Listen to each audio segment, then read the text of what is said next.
everybody, and welcome to this week's Squiggly Career podcast from Amazing If. I'm Sarah Ellis, and I'm here with my co-founder Helen. Hello. We've called our podcast Squiggly Careers because we think our work life is changing in loads of interesting and at times quite challenging ways. And one of those changes is really the amount of stuff that we're all trying to manage at the same time. So you might have different jobs at once, people are trying to juggle work and family life. You know, you might even have a crazy side project like we do, which is basically how we run Amazing If, which right now on a Sunday night at 9:15 is feeling like quite a commitment, it has to be said. But it feels like there's so much to do and it's really exciting, but there's almost this pressure in terms of what you're seeing, what you're doing, watching, listening to. And so one of the questions actually we get asked all the time, actually the question I probably get asked the most is, how do you fit it all in? How do you have the time to do all the different things that you do? And we're both pretty squiggly in our own ways. So perhaps, Helen, you could give a kind of short précis into all the different stuff that you've got going on right now. Yeah, do you know, it's a bit daunting when I say this to people because I do lots of stuff, not because I think it sounds impressive to do lots of stuff, but because I like doing it. I get a lot of energy from doing it, but sometimes when I tell people, their eyes go a bit wide. So please don't think I'm saying that everyone needs to do as much as I do. On some sort of ego trip. Yeah, which is not at all. I just like doing lots of stuff. So what have I got going on at the moment? So I'm a marketing director for Microsoft, which is my full-time role, alongside which I'm just finishing my MBA. I guess most importantly, I have 2 children and a husband, and a little boy who's 3 and a little girl who's 10 months old, and they take up quite a lot of time at the weekends. So as well, I'm launching a new venture this year called the New Work Network, which is quite exciting. I'm a chair of a couple of different judging panels, Women in Marketing and one for the IPA. Lots of different projects going on, and I kind of juggle them all together the best that I can. And actually, I'll be fascinated because I always feel like you do so much that I'm never sure how you fit it in. So I never ask you that question. We get asked that question, but I never really ask you. Though I know that, you know, you wake up very early. So I think I just put it all down to that. So we'll see if it's more than just waking up very early. And like you, I'm pretty squiggly in a slightly different way. So I work 4 days a week in a job as a managing director for a marketing agency.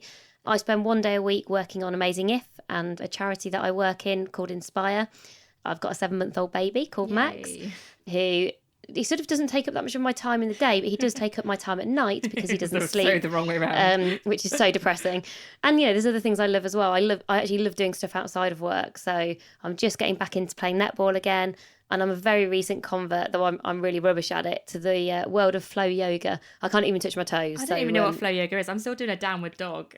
Do they do that in flow yoga, or is it? Yeah, you spend a lot of time. It basically just means like you move and do yoga poses at the same time. But I can't even touch my toes, so I'm clearly not an expert. This is now the Squiggly Career in Yoga podcast. Yeah, exactly. So I guess for today, because we do get asked this question so much, we've reflected a bit on how we do make our lives work, and also all the times where it doesn't work, because I think when you, like you say, when you reel off these things, it sounds often quite impressive. But there are so many times where you just think, oh, this is not working, I'm going to have to do something differently. And you sort of have to be in this constant state of work in progress to even make this stuff work. But other than getting up very early, Helen, tell me how you fit all this stuff in. What do you do? I get up at 5:30, which is... You do get up early. It's ridiculous. I am early, but I go to bed. Like now it's, nearly 9:30. I should be in bed now. I'm recording a podcast. So, early morning person, not a late night person. But maybe to be a bit more constructive, how do I fit the stuff that I do in? I think one of the main things that I do is I would say that I'm pretty tuned in to how I spend my time. And that's really important because I have to adjust it quite a lot. So maybe if I explain that a little bit. So I'm juggling all this stuff, and my husband calls it, all the spinning plates. And sometimes some of those plates are spinning faster than other times. And when that happens, let's say it's my job at Microsoft, we've got a big event on, or I'm traveling a bit, that then consumes sometimes even more than 5 days, because I'm working a bit in the evening, I'm working a bit at the weekend. And when that plate is spinning really, really fast, I've got to be able to slow some of the other ones down. Something's got to give. Yeah, something's got to give. There is ultimately only 168 hours in a week. I can't make more time. Only you would know that. I know. Because You've calculated every second of them. But actually, honestly, it sounds really, really forced. But I have looked at those 168 hours and I have thought to myself, okay, well, how many hours do I spend asleep? So I really need somewhere between 6 and 8 hours. And sometimes that's not always possible with children. I can do the odd night where it's a bit less than that. But generally, I need to have around about between 6 and 8 hours. So I kind of take that off my week, and then you look at what you're left with. And there's certain stuff in there that, I have to commute, so I have to add that time in. There's a certain amount of time I spend at work. And then there's some almost like discretionary time. And I am just very tuned into how I spend those 168 hours, because I can't make any more. And I think what a lot of people do is they go through their week without that awareness. And and they won't realise they've maybe spent 2.5 hours on Facebook. And not that there's anything wrong with Facebook, I like Facebook, but they won't realise how much time they've kind of frittered away. It's all right, they're not our sponsor. I know. But, I'm not anti anything. It's more just your consciousness. If you think, I've spent 3 hours in a bath every week, but that relaxes you, then that's absolutely fine. But if you haven't realised how long you're spending just flicking through social media, or whatever, just watching TV, for example, and you think, actually, am I really happy that I've spent 4 hours this week watching box sets when I maybe could have been doing that project or my side project or doing flow yoga or whatever your thing is. Yeah, so it's about choices, isn't it? It is. That's what it all comes down to. But you can't make those choices unless you're tuned into how you're spending your time. And I would say my experience is that I very regularly think about how I'm spending those 168 hours. It'll be the magic number of this podcast, but I literally will look in a week and think, how have I spent that time? And I'll step back and I'll say, 8 hours commuting, X hours of sleep, this many hours at work, this many hours on a side project, just to do all that kind of really objectively. And then I'll take a step back and say, am I really happy with that? Am I really happy that I've only spent 2 hours quality time with my husband? Probably not. No, I don't think that's great over the long term. So I'll look at what little adjustments that I can make with how I'm spending my time so that I can be happier about it. And so it's all about that awareness of how you're spending your time and then adjusting it. And honestly doing that quite often, because I think if I set now how I'm spending my time, I think in 3-4 months I might want to do it slightly differently. Yeah, and I think even when I was reflecting on this for Amazing If, we've definitely had periods where we spent loads of time on Amazing If, and it's been one of your faster spinning plates. Yeah. I remember when we first started, us in my lounge with bits of paper all over the wall, designing all of our courses, and we were spending hours and hours every week for quite a concerted period of time getting the business up and running. And then we've definitely had periods where we've been very conscious of, we're having a baby, or that sounds so funny. We're having a baby, not together. Yeah. No, we do loads of stuff together, but that's we've not quite taken it that far yet. Imagine how efficient that baby would be, though. It'd be amazing.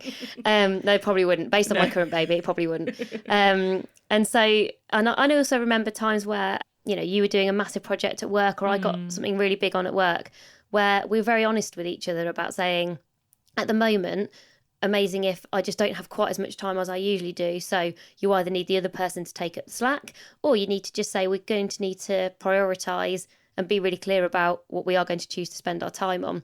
And I think it's those little habits in terms of being conscious in the first instance, but then making kind of interesting habits that work for you. So, you don't all have to get up at 5:30. I can guarantee you I would never, ever, ever choose to get up at 5:30. Ignore the fact I've got a baby, only to go on holiday. That's the only reason I'd ever want to get up at 5:30.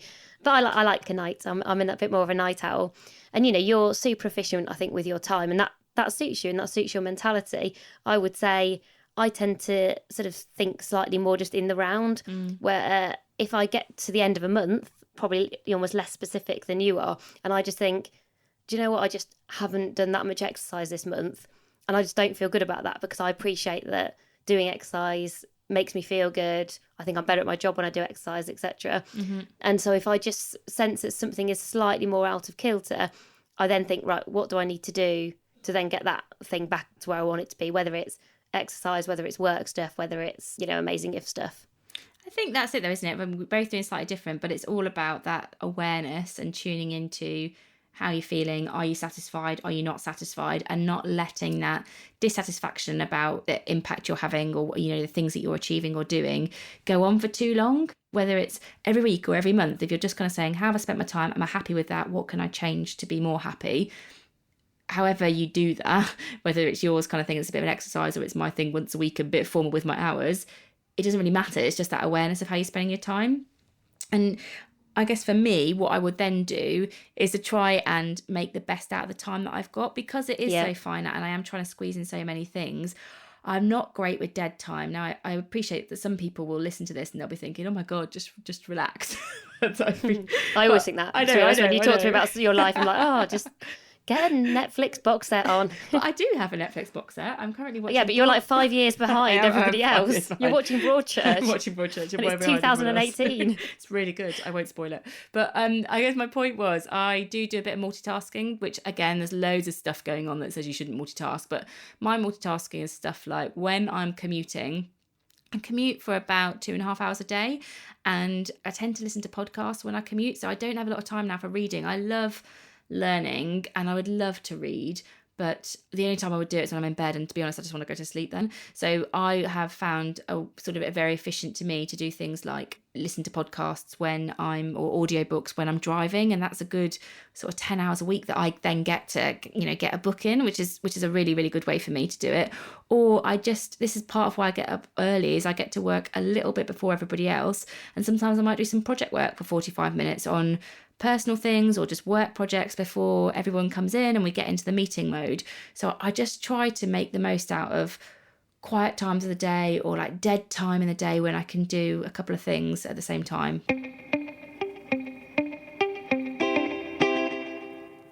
One of the things actually I think you've talked about, which might be worth exploring a little bit more, is managing your own energy. So you have loads of energy first thing, and I would say actually when we work together, definitely towards the end of the day, that's not your preferred time of day. That's I know, not I'm recording a podcast at 9:30. I'm sorry, everybody. And I would know you're going, right, if this lasts too much longer, you're going to be asleep at your desk. And actually, when we wrote our book together, I would be the one, we were really hitting the deadline. I was actually quite happy to work till midnight occasionally, whereas actually you would be then, I'll get up at 5 o'clock in the morning if I have to, but I'd rather do that than work till midnight. So I think knowing when you're kind of at your most productive and managing your energy just generally, because there are some days where I think you can feel really in flow. People talk about being in flow where you're just loving what you're doing. There's loads of different things happening. But often when you've had that experience, you then need to give your brain time to kind of rejuvenate. So certainly for me, as a specific example, because I'm introverted, I really enjoy days where they're packed with all the different things that I do. So if I've had a day where I've gone to my kind of main day job, and then actually afterwards I've gone and met up with my volunteers who I work with on a charity, we've perhaps been WhatsApping during the day about something to do with Amazing If, I'll often get home and yes, I'll be really tired, but I'll feel really energised and satisfied with how I spent my day. But what I couldn't do is do that 2 days in a row. I know that I can't. If I then had to do something like that the day after, I just wouldn't look forward to it and I'd really struggle. It's a bit like training for a marathon. Anyone who trains and does anything kind of active, you need rest days. Yeah. And so I think when you're looking across your week, if you've got a big presentation, you've got a big thing at work, try and just think about across the week, across a month, how are you spending your time so that you're giving yourself the best possible opportunity to really perform when you need to. And actually you're giving yourself time to have a lunch break, have a chat with a friend, all of those kind of things that are still really important. And as well, maybe like a little minor tip for you, one that I haven't told you actually yet. So at the start of the year, I started journaling because I think I'm quite a reflective person and I find it's just quite a healthy habit to do. And I've been journaling in an app called Day One. And I just write, today I am grateful for, tomorrow I will. It's like those 3 headings basically. Nice. And then, but you can tag the days. And so I tag them I only tag it actually when it's been a really great day. I have a tag called happy and it's just really, really quick. And I just tag the day that I'm happy. I don't really analyse it too much. But my plan is I've literally just started this in January. So I've been doing this now for about 3-4 weeks. And my plan is that maybe in a couple of months' time, I'm going to look at all the days where I've tagged happy. I'm going to try and take a step back and think about what are the consistent themes of those days where I've done happy. So maybe if you're not sure about, you're thinking, how do I spend my time? How should I spend more of it so that it makes me really happy? That is just a really simple thing. The app is called Day One. You can put commentary in, or you could literally just do the tagging, to be honest, and just I don't think about it too much. It's just the days when I think, that's been an awesome day, and I just tag it as happy, and then in a couple of months I'm going to analyse it. That's a really good idea. Should we talk a bit about learning to say no? Yeah, because go on. I think this is a really important tip and choice for everybody when you're thinking about how you spend your time. And actually, some people I really admire and some of the mentors I've had in the past have said, actually, sometimes it's really useful to say yes to everything and see where things take you. And I agree that can be useful for a period of time. But in terms of something that's sustainable, I think you have got to learn to say no and try to spend your time on the things that you know will add value to you, whether that's in your career, whether that's in how you're feeling physically, how you're feeling mentally. And it is okay to say no to things. And I think some of that can also be about the people that you choose to spend your time with, because I think that has a really big impact in terms of how you feel, especially, you know, at the end of a long day. So often people talk about the radiator and drain analogy. Yeah. Some people you spend time with and you just come away feeling, you know, enthusiastic and buzzy, and they're radiators because they're so alive. And they don't always have to be really extrovert people, but they're just people who really, you just, you know, you get a lot from the time you spend with them. And then there are those people who you just dread seeing. Their hard work, they're maybe negative. They just don't bring a good kind of energy to a conversation. And I think over time, you know, as I've got busier and as I've done, I guess, a wider variety of different things, I definitely am more active in terms of sometimes thinking, no, that's not the event for me. Of course, there's always something useful you can get from everything, but you can't do everything. And so I am going to say no to that person or to that event or to seeing that person. And actually, that's because this is the night that I do need to get home early to, you know, pick up my baby, or this is because it's the night I'm going to go and play netball. And that's okay, because you have got to do a variety of different things. But I think saying no and doing it in a way that feels comfortable and confident, I think is something that does take a bit of practice, because it doesn't always feel great to say no, when, especially if someone's asking you to do something where you feel like you should be quite grateful. Yeah, and I think you've got to say no maybe with an explanation. I think sometimes if you say no, then it doesn't feel very nice as a person who's just like, no, I can't do that. No thanks. But if you can say no, because I'm really focusing my time at the moment on making sure I do this podcast, or I'm really focusing my time on making sure I write this book, I think it becomes something that people can understand a little bit more, rather than just saying a flat out no, which can feel a bit uncomfortable. Learn to say no in a way that, you know, you feel happy with. And as Helen said, just have that. It's okay to explain why. I think people often feel better when they know why you're saying no to something. Yeah. So next time your boss asks you to stay really late and it means you're not going to go to the gym, you know, maybe think about saying, okay, well, I can do that tonight, but tomorrow night maybe you can't, or maybe you can't do it that night, but could you come in early the next day? You know, there are always compromises to be had. And actually, it is amazing how when someone asks you to do a bit of work, if you said, oh, actually, tonight's the night I go to my yoga class, would it be okay if I finish this off tomorrow? Actually, 9 times out of 10, it is okay. It's just been positioned in a way where somehow it feels really urgent for today. Yeah. So just make sure you're challenging, I would say.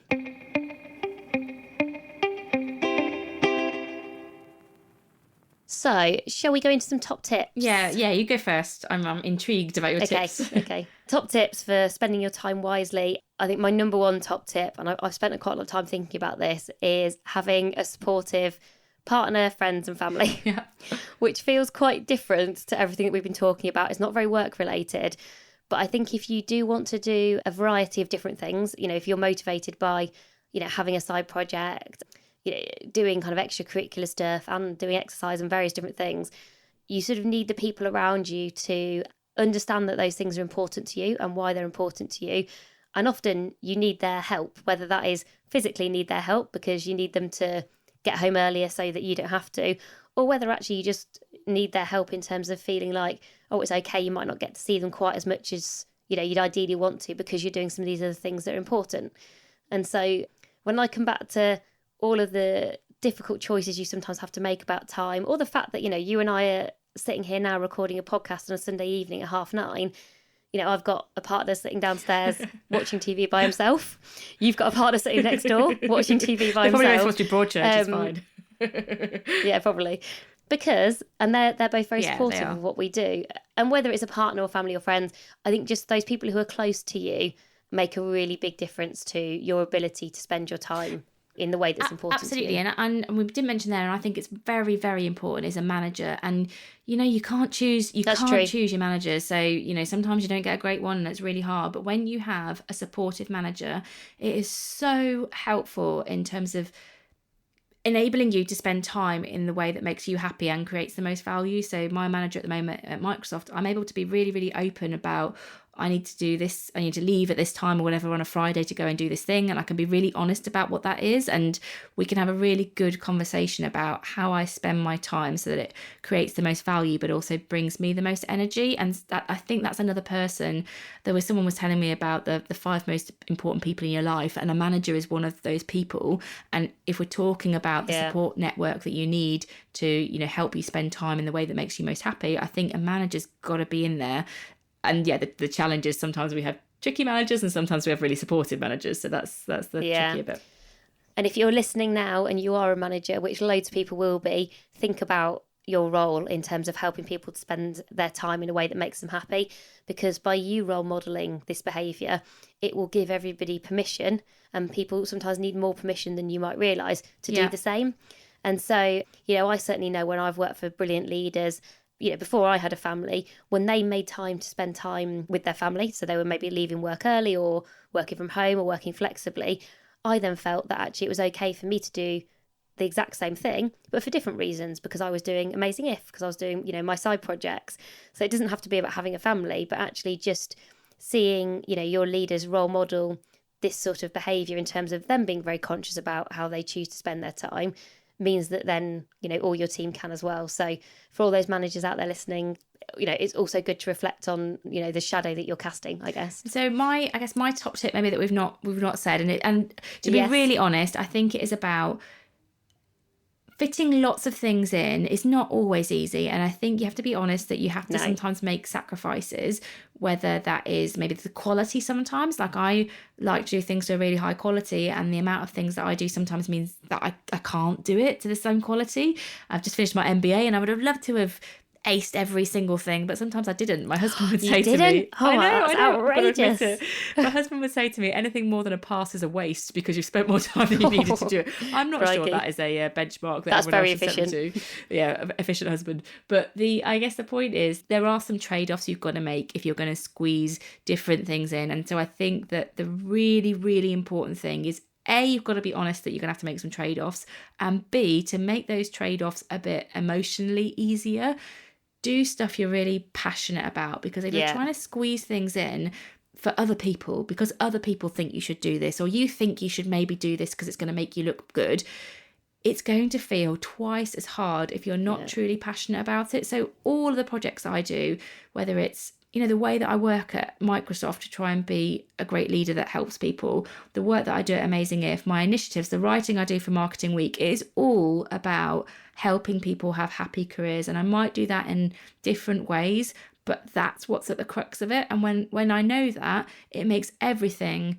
worthwhile and meaningful, and I don't debate doing it, but it gives me a reason to say no to some other things. Because if it doesn't meet that bar, if it doesn't meet that, how is this helping other people have happy careers, then the sacrifice isn't worth it for me. So be honest that you're going to have to make a sacrifice, and do the stuff that you're really, really passionate about, because that makes it easier to say no to the other stuff.